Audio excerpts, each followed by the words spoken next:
Hi, everybody. This is Nanette Kennedy with Humanities Team and the Evolution Revolution. And sorry for my washed out picture, but problems that I can't solve right now. Anyway, welcome to the Conversations with God book discussion group. And we are reading the calm before the storm before the calm. Sorry about that. And I will have Linda, who's our marvelous reader, get us to welcome Linda and welcome Sarah and Mary and Bima and Shabana. Okay, hi folks. So we're very close to the end, by the way, so we should probably have the discussion as well about whether we're going to read the next book in this series, because there's a second book in the Conversations with Humanity series, or if we're going to read, we had talked about reading the encyclical from the Pope, but then Neale's newest book is also out. So right now we're on page 231. It's conversation number 27. But we had said before we started reading that we were going to discuss the last chapter. Okay. So that's where we are. All right. Does anybody want to start that conversation?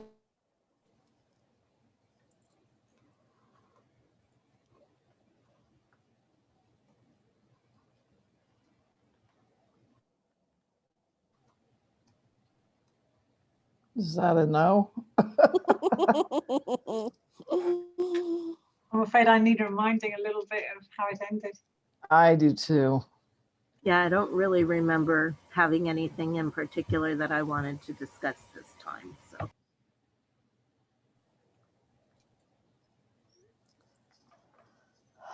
Well, we can just read if nobody's got. I've had a whirlwind week moving out of the area and of the facility I was in. And I'm now in a house. So I'm doing some big adjustments. Be a good one to start off this conversation. I was just scrolling through. What chapter was that? It would have been, I think, conversation 26.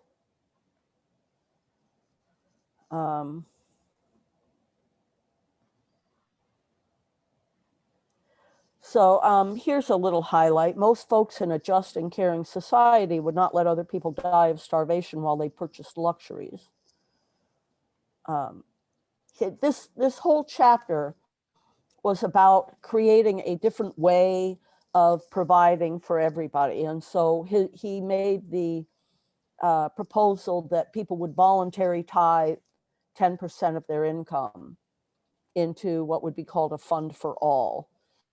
He's exploring other ways that we might exist and redistribute wealth in a way that took care of everybody. One of the highlights or chapter section headings, I guess, is it possible to have more than enough? And I mean, I can speak to that. Go for it. We tend to have an attitude in society of scarcity, that there's not enough of stuff to go around. And that is just, that is a human construct, I believe, created to control us, right? The universe is abundant. God is unending. There is no lack or scarcity of anything in reality, in the actual fact of things. And if, for example, we suddenly needed a resource on Earth, there would be more than enough. That's how the universe and divinity works, and nature, right? It will provide us what we need.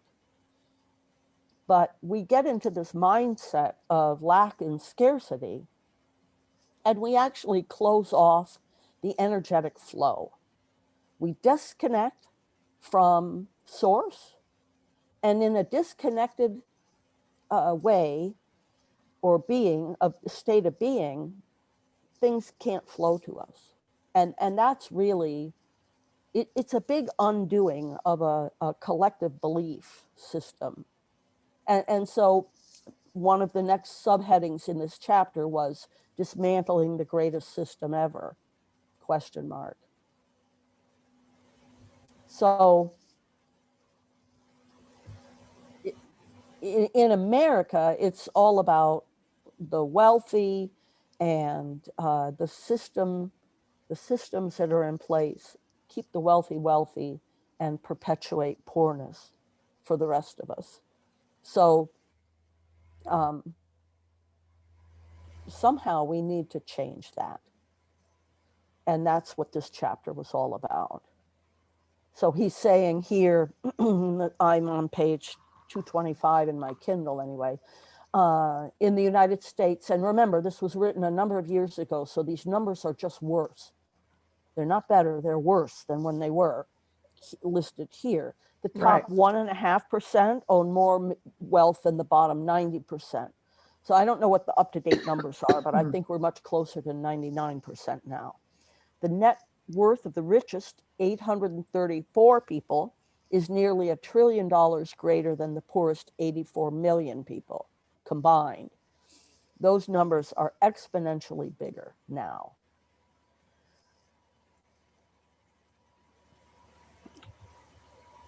So what he's suggesting is the guidance that we're getting now is to follow our hearts and to listen to our soul and to hear ourselves.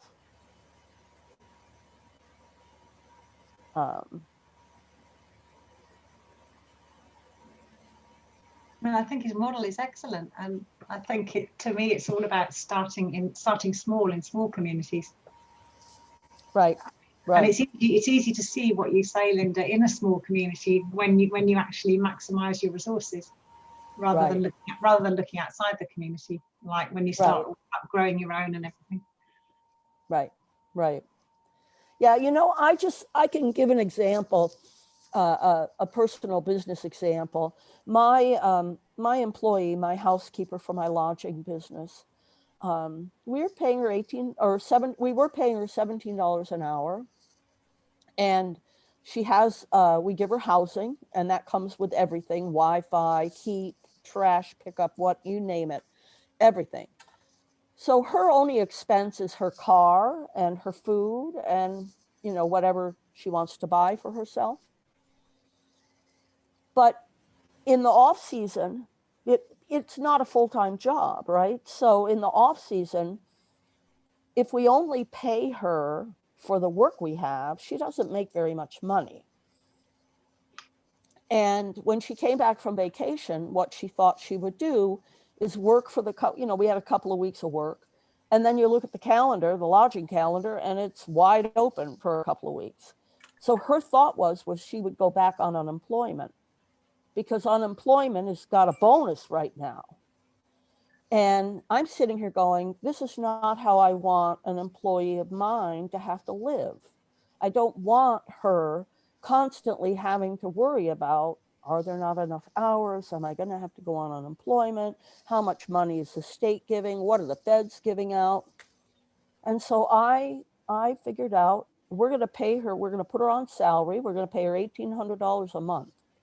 And that equates to something like 23 hours a week.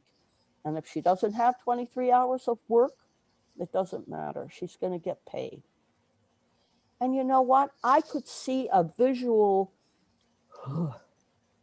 in her when that became clear, because all of a sudden, she doesn't have to worry anymore about how to make ends meet.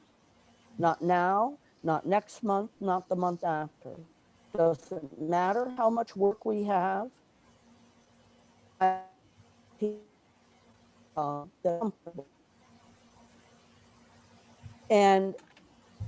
if everybody had that, that's why originally one of my favorite people running for president was Andrew Yang. because his part of his platform was a minimum guaranteed income. We need to rethink how we do things here on this planet, because it doesn't work that Elon Musk and Jeff Bezos have all the money. It's not trickling down. None of these policies are fulfilling the rest of us in any way, shape, or form. And it's insane. So I like the model that Neale has. I look forward to us introducing it to the rest of the world and seeing what we can do with it to bring it into being. Yeah, I like the model. And you mentioned those names of Elon Musk, and Jeff Bezos is the one I always think of. And it's like, we're living in a world where if he gave 10% of his income, that could make a huge difference to a lot of people. And yet he's not. Right. He has not shown any willingness to actually help, not even to improve conditions for his own people. And I guess the idea is that if we somehow get people to change from thinking in terms of scarcity to thinking in terms of abundance, that maybe people like him would be less stingy. But, you know, I liked what Sarah said, because that makes my brain go, okay, people will do this within their communities that they care about, at least, you know. And I certainly, you know, the people I know mostly don't have a lot of money. And what I see is that we kind of all pitch in for each other. I mean, within my family, but also it means that most of the people within my family have that mentality. And, you know, it seems to me that a lot of the people who have less are more willing to help because they see the need and they know what it feels like to be trying to figure out, can I pay my rent or buy groceries or keep the electricity on? You know, I think it's hard for people who've never been in that position. Like, how do I pay my bills and feed my kids? Right. To know that kind of desperation.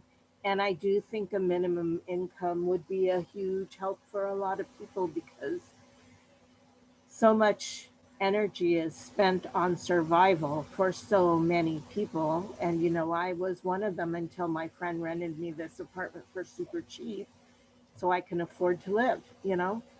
Um, and I also think that the current system doesn't really want to free up all that energy. It's like they don't want a Right. populace that has energy to spend beyond merely scratching for survival. Because if your survival needs are taken care of, you might be able to look around and say, boy, this is really messed up. Why don't we change this system? Yeah. Yeah. Yeah, I agree, Mary. Yeah. I think Barbara Marx Hubbard was on the right track when she was talking about how when we do recreate, we're going to recreate in circles in small communities, and that's how it's going to ripple out. Um, I I uh, I don't hold a lot of hope for fixing it from the top down. I think that the people are going to have to make it happen. You can't. No leader. I mean, there might be a leader out there that could make it happen, but I don't think we know who that is yet. Yeah.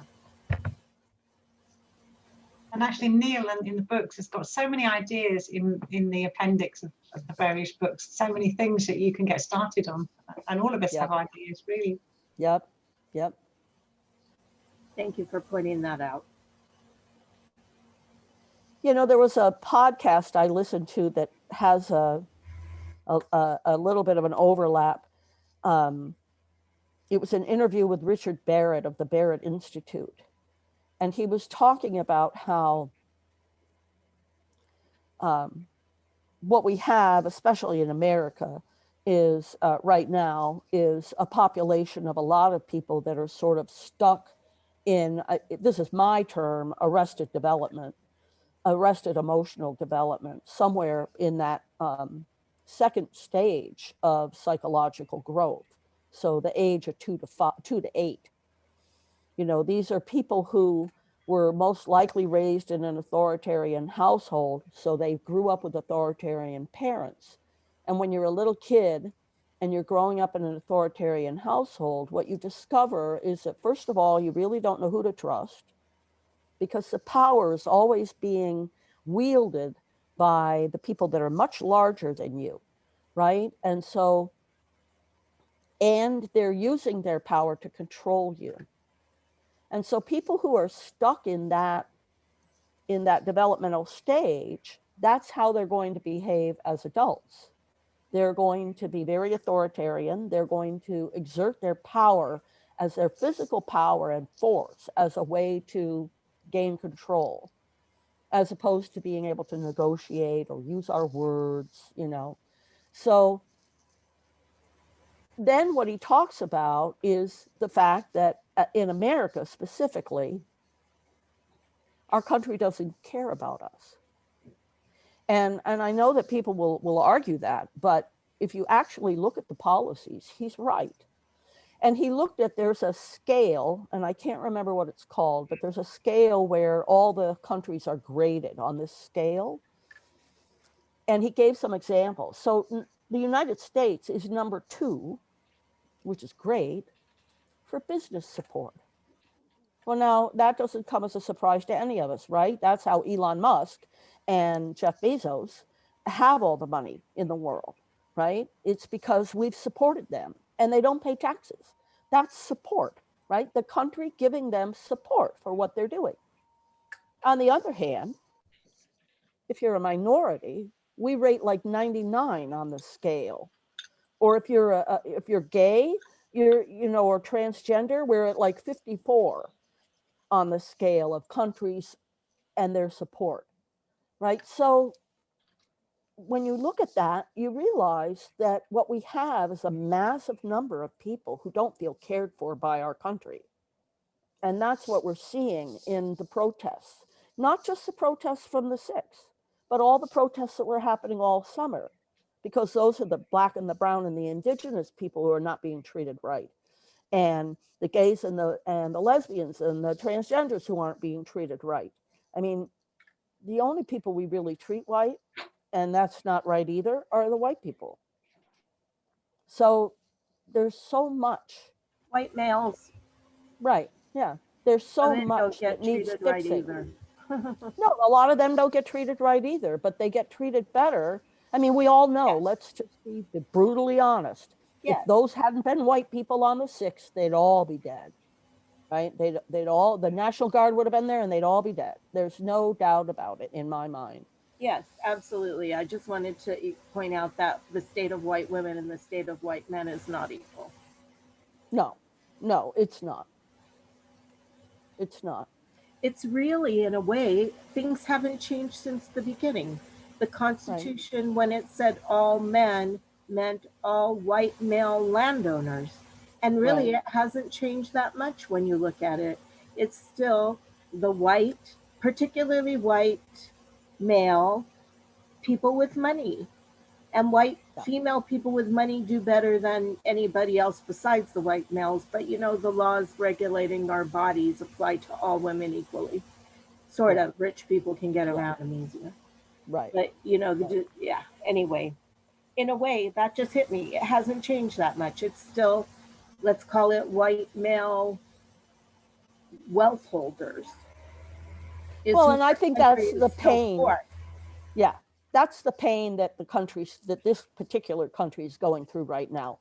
We were founded by hypocrites. The paperwork is a hypocrisy, right? The words should read, all people are created equal. That was what the interpreter's intent is, and yet that wasn't truly the writer's intent. It was. They had very lofty dreams, but they weren't able even to hold themselves accountable to their own dreams. And just for the sake of covering all our bases, this isn't an astrological conversation, and I'm not going to take us there, but I will point out to people who are listening that from an astrological point of view, America is in a Pluto return right now, right?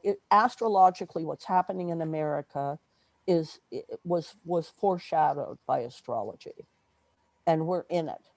So, and remember, everything's divine. Everything is exactly as it should be. So it's a great play, and we've gotten to this point.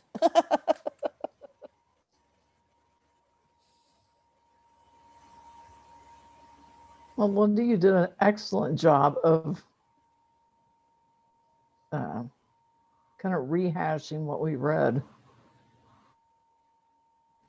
your thoughts on it. And one of the things that came to mind is, and I think this is global, in some it's forced, but this tiny homes that they're building everywhere. And you can call me a snob, but I could never do it. I'm claustrophobic. I need more room. I don't need a lot of room, but it's like where I'm living now. I've got use of the kitchen and the living room and the bathrooms, but I have an office and I have a bedroom, and I don't need any more space than that. I don't. But when you think about they're living in, like, I'm going to use South Africa as an example. One of the sad things that I saw when I was there is that there's these tin shacks for as far as the eye can see. And they're, for whatever reason, they choose to be happy. And they cook together, they dance together, they do all these things together, and they don't even have running water. And they make life good as good as they can. And it's in their attitude and their outlook. Over. I'm not saying that's right either. Over. I'm not going to say what I wanted to say. Got her. Why not, Shabana? You're such a tease. Well, I have something. I'm sorry. I listened to the news this morning, and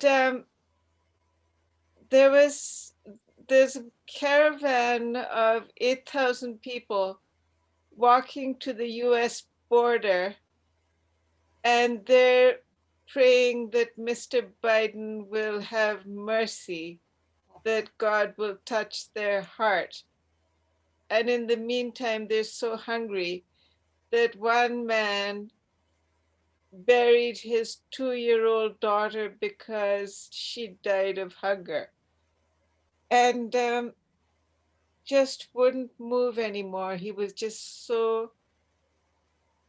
he was in mourning, and he just gave up the walk. And they interviewed another woman who was saying that almost nobody even has a blanket to sleep on, but they think that reaching the United States is like winning the lottery, and that their prayers will get them in. So the tragedy of it is huge, that they've got nothing, they're all unemployed or in danger. And this is the only dream they can think of, that the United States is the promised land, and that caravan is growing.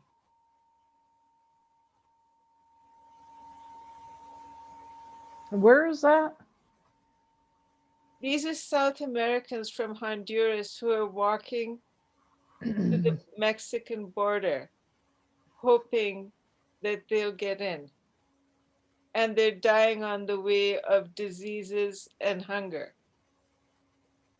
And they're destitute, all of them, because the farming jobs they had have all, they're laid off. There's no work in their home country.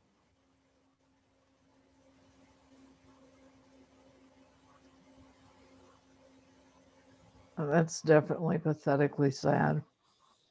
Very sad. It's like the promise of the Statue of Liberty, you know, your huddled masses longing to be free, and people still believe in that for this country. And, you know, I don't know what's sadder, that they believe it or the reality, or, I don't know. And it's been a solution for some people, but I don't know. It's just really sad that that's the world, you know, so many, whatever's going on in the US, so many places really have it so much worse that even coming here, if they get in illegally and work in some kitchen for what we perceive as starvation wages, you know, it's still probably better than they had it in their homeland a lot of times. And that's extra sad.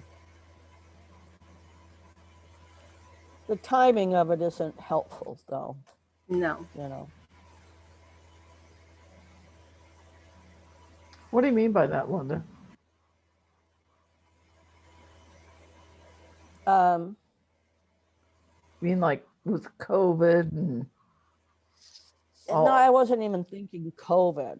I was thinking, you know, the Boogaloo Proud Boy people, Yeah. Biden, Yeah. everything else that's going Inauguration. on. Biden's It's like, first you know, days. right. I mean, we're impeaching, we're there. I would anticipate that Biden is going to roll back a bunch of stuff that Trump has done, and that's going to get them all riled up. I mean, Yeah. how many places do we have to poke the bear at once, I guess, is what I was just responding to. I mean, Right. I understand that they're, and I don't fault them even. I just wish somebody else could step in and help them, because we're really not quite there. Right. That's what I mean. Right. And if those people get wind of them, they'll be waiting for them, and that's even worse. Like, we can't protect them. We're lucky we were barely able to protect Pence and Pelosi. You know, we can't protect these people, and they're putting themselves in harm's way by coming here. I understand what they think they're doing, but they're putting themselves in harm's way, and it breaks my heart. Yeah. And unfortunately, they can't wait 6 months, you know. It's No. like they'll just be 6 months more dead by then. Right. And Right. that's, you know, it's horrible.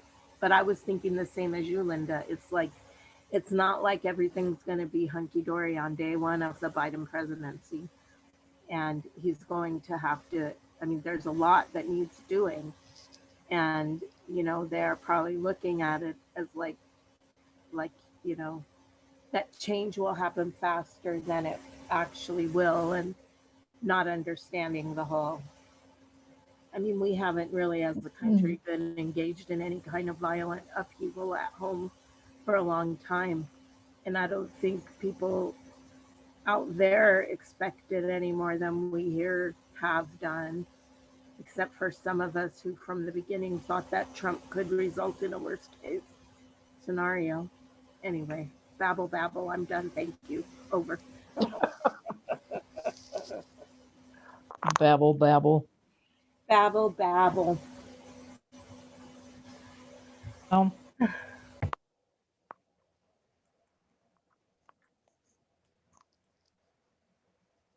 And you had unmuted like you were going to say something, but now you're muted again. I was going to say something, but you know, I don't know. I know that when these, I don't think anybody should tell anyone's story, only the people themselves. because there'll be a looking at and not understanding. And I was thinking about where I come from in Ireland, that it can be a sort of like a place where people aren't people are not looked after. So when everybody's impoverished together, then you have people moving because nobody can help the other one, if you know what I mean. Because there's nobody, like, there's communities who are underserved together. And I was remembering a job I did once, I was tidying up after these people had, they'd created a sort of a fancy place in Kensington in London. And I was putting the finishing touches to it, tidying up and cleaning up sort of thing with these fellows who'd done this building work. And anyway, these very fancy people came in and they looked at me and this fellow and they said, "Isn't it dreadful, the kind of work some people have to do, right?" But I want to tell you that is the most enjoyable day of my life. I was having such fun. I'd laughed all day. We'd had such good company. And I just thought, isn't it interesting what somebody would look at you and make a judgment like that? Make a judgment from nowhere. They never said hello. They never said, this is my name and this is what we're doing and hello, and you've made the place so nice, how lovely. They never said anything like that. So they're just my comments, really. Thank you, Anne. Mm-hmm. And that's really part of the issue, I think, is do we see other humans as actual humans? Or do we see them as something different, less than? Like, I was reading an article about how the people didn't shoot the Capitol protesters and stuff. And one of the things it said was the reason why they can kill Black and brown people so easily is they don't really see them as fully human. And I think that that's the thing. And it's the same in other countries. It can be with class or caste, or, these people see someone doing this lowly menial job, menial, and put them on some different level of existence that may or may not be considered human, you know? And I mean, I'm thinking about even jobs I've worked at that weren't as obviously structured like that, hierarchical. But Lord knows, I mean, I've worked in a lot of law firms and things, and there's definitely systems, and there are always people at the top. Like, there are a lot of lawyers who treat their legal assistants as pretty less than human. There was one partner at a firm I worked who got in trouble because he threw a stapler at one of the paralegals, so he got banned from using paralegals for a while. It's like that right there, the othering that can be so obvious or so subtle.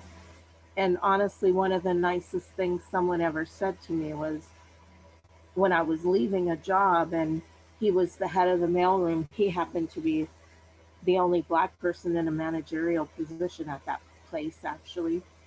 And he called me in on my last day as I was leaving and said, "I heard you're leaving and I'm sorry to see you go because you treat everyone the same. And I really appreciate that about you. You treat us in the mailroom the same as the president, whose office I worked in, actually." And it's like, to me, that's normal. You treat everyone with the same level of respect. But a lot of people have that thing where, you know, there's people who are worth more than other people. And that's also why they think it's okay to sacrifice them, you know? Like, they aren't deserving of the same level of respect and therefore existence and stuff. I'll step off. Like as Yeah, it's like as if whatever your pay is your actual value, Yes. but it's got nothing to do with. That's not. We need to recover what it means, the value of being a whole human being. Yes. And also, oh, I lost it. But that what you said is very profound. Yeah, because I was something about like if somebody's sick, for instance, and can't afford to work, then they have no value in our society. Or like stay at home mothers who don't get paid, then their value is less. It's like people who can't work also have value as human beings. And that's a thing that we need to understand and respect. Like all humans have value. None of That's us are number garbage one. to be thrown away, right? Right. The homeless people on the street, they don't deserve to be thrown away either. That life is what needs supporting, isn't it? That life is a big treasure. Right. Life is a big treasure, isn't it? Right. Right. And we live inside these really artificial structures of work, right? We're so lost. And I'm so excited all at the same time because I really feel like this is, that all of us here on this call, I'm assuming, have this similar sense of I'm here for a reason, right? I'm in form on this planet for a reason. I didn't just come here just to hang out. And I feel like we're like every day now, it's like getting closer and closer to the end of that understanding what that reason was, right? It's this shift. It's this shift right now that we're seeing happening and starting to happen. Um, if you work with kids right now, what you would be aware of is that the children are very advanced. Like children are acting in third and fourth and fifth stages of development, even when they're little. So in that podcast from Richard Barrett, he was talking about his amazing 3-year-old granddaughter who came in. He was sitting there visiting and she came, it was morning and she came in, she just gotten up, she sat down and she said, I'm in a really good mood today. I feel good. Last night I was really grumpy, but I think that's because I hadn't had a nap. Now there is a self-actualized 3-year-old, right? She's already able to put it together. Now she probably had help from her parents getting to that place, but maybe not, right? That's the thing about these kids. Many of them seem to be wise. Like, where did they get it? Because their parents aren't wise. They're not surrounded by wise people, yet they're very wise. So I feel like we're on the right track. We're headed exactly where we're supposed to be headed, right? In the awakening of humanity and in the coming to a place where we understand our interconnectedness and our wholeness and our oneness.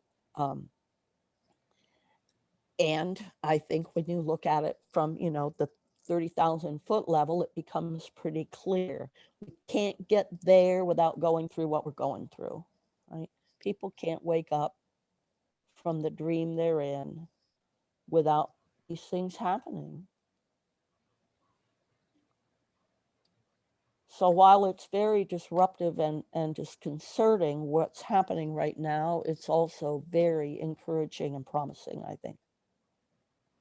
Well, and to your comment about the child that says that, you hear parents say, well, they don't listen to me. It's very likely that one of the parents had said, you're kind of cranky today because you didn't take your nap. But the fact that they snitch that piece of information, file it up here, Right. is a good start for, Right. recognize. Right. Happiest email from, or a text message from my oldest son. This is about a month and a half ago. A picture of his 7-year-old daughter sitting in front of the TV, and she had her hands like this, and she was sitting Indian style. And my son said, a vision that every parent hopes one day to see. And then he put ... She's glued to the sound of music. And I just thought, and he grew up watching it. It meant a lot to him. It's a powerfully good movie. And he couldn't have been more thrilled that she was pulled in, and that she, even when she had to ask a couple times, what does that mean? It was the fact that she's 7 years old and could stay connected was really, really a blessing. Over.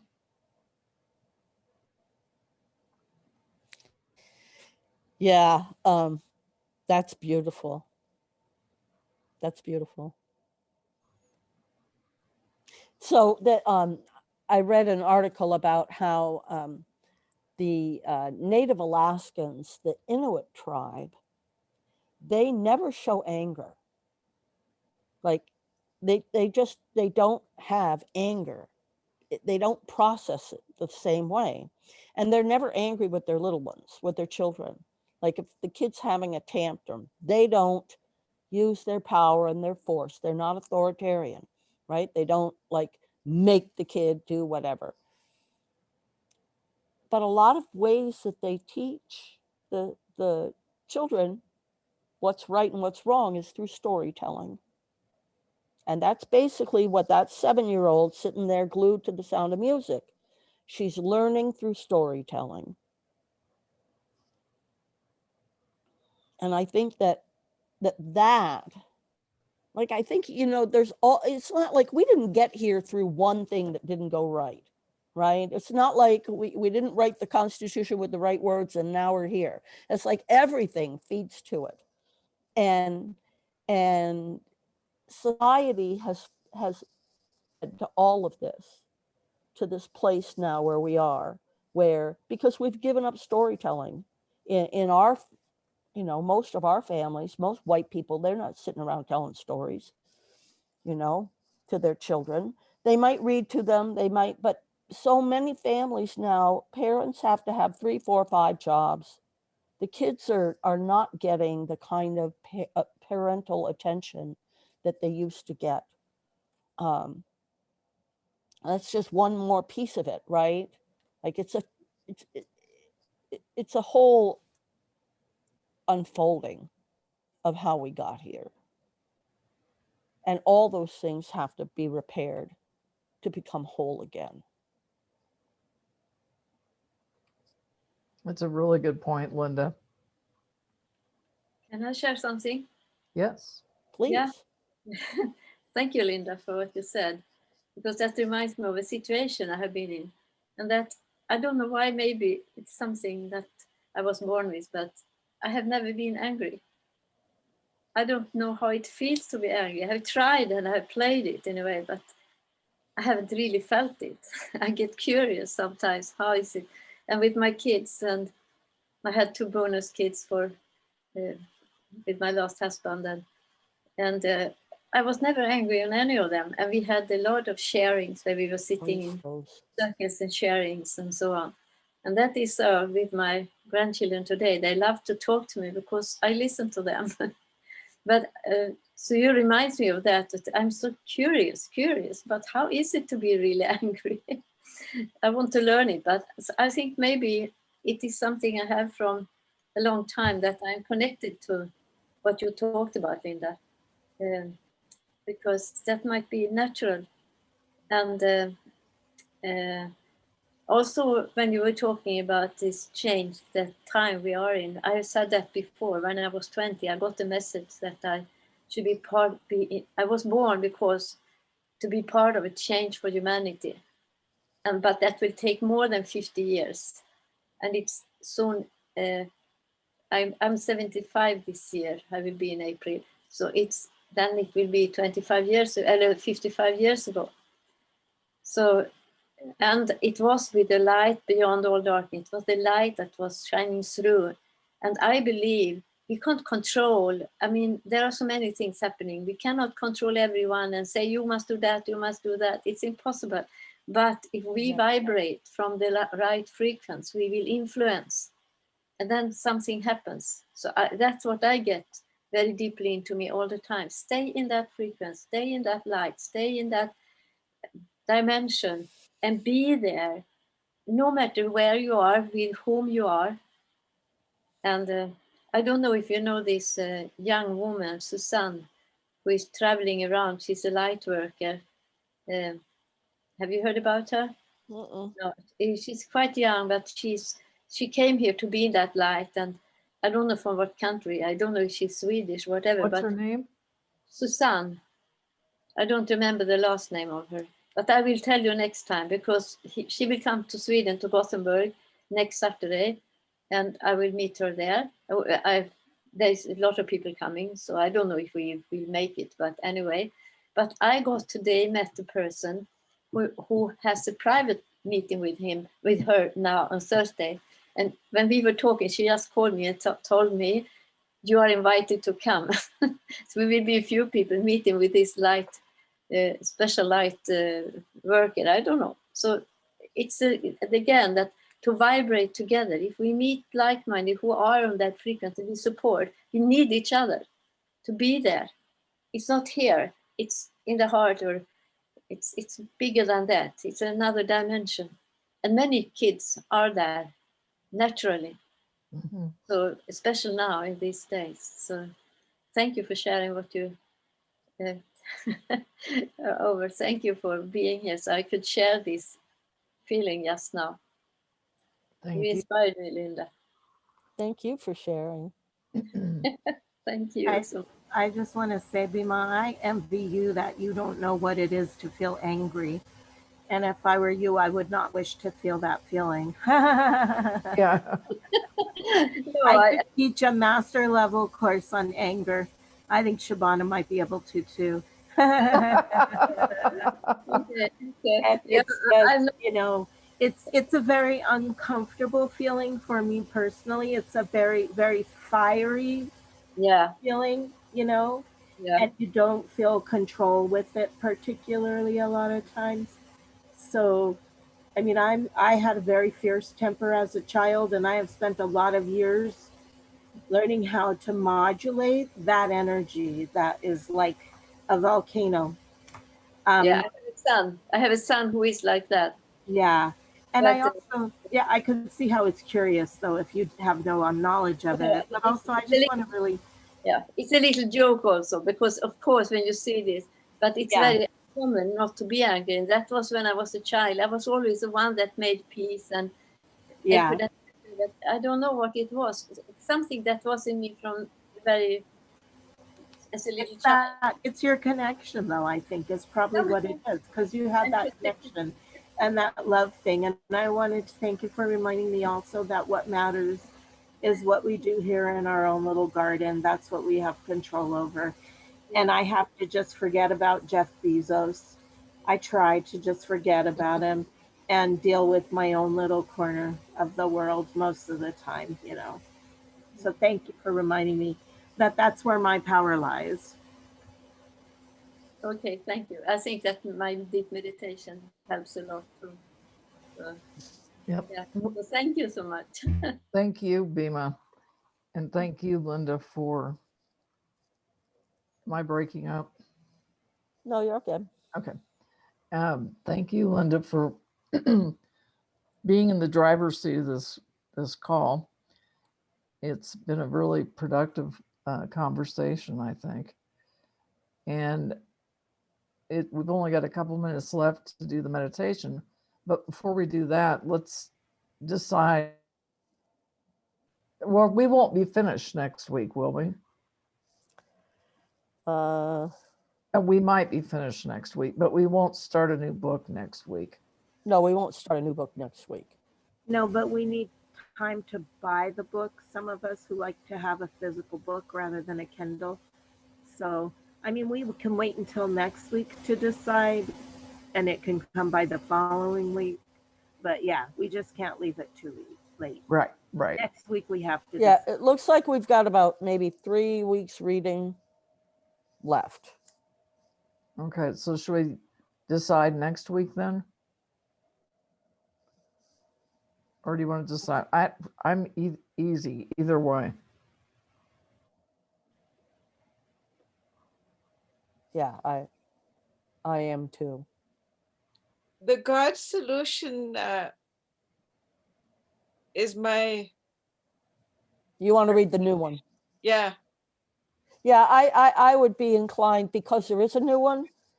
I feel sort of inclined to want to read the new one as well. I'm okay with that. I'm fine with that. It's not very long. It won't take us long to get through. It's not a big book. It's not like the Oxford Dictionary. No, I don't even think it's as long as some of the other books. Right. Okay, well, what's it called again? God Solution. The God Solution? Mm-hmm. Okay. All righty then. Well, Shabana, do you want to take it away? Yes, I do. Okay. Lord God, we thank you that Bhima has no idea what anger is about. It's because she meditates. And we thank you that the most unhelpful Anne Darby is here. Now, we're all wondering how we can help the refugees and those who are privileged. These are human beings at opposite ends of the spectrum. We want a new world where respect and honor are given simply because someone has a heartbeat and is breathing. We're human, and joy is our birthright. We thank you that Nanette is out of her prison.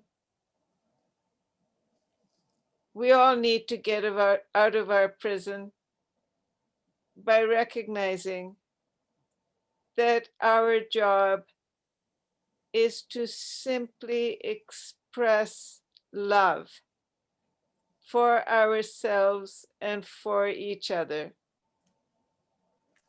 And we thank you that our collective pooling of this desire to build an equitable and happy world where everyone has more than enough, that Linda's right, scarcity is a human creation, a human judgment. We believe in a future which is happy, lighthearted, joyful, and inclusive. And we thank you that our vision for this new world is coming to pass here now. Amen.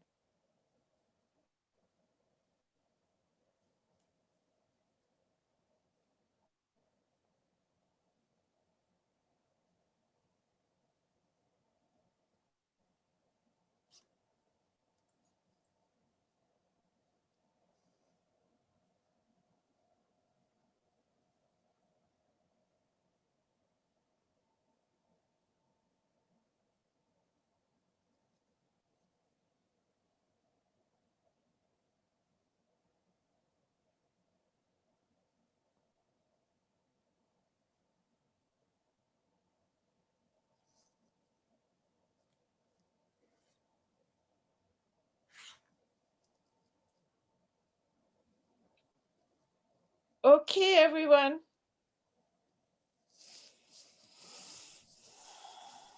Thank you, everyone. Thank you, Shabbat. And Shabana, Dima, Thank Linda, you. Sarah, Thank you, Mary. everyone.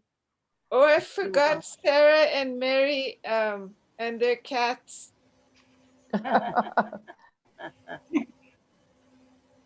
Yeah. Okay. Week we won't. If I you love can you get, all. if you can get a book this, whenever, we won't be starting it for a couple of weeks or so. Yeah. No reason to panic over that or get angry. Thank you, Nana. You're welcome. All right. I love you all. Love you too. We love you. all. Bye, Bye-bye. everyone. Bye.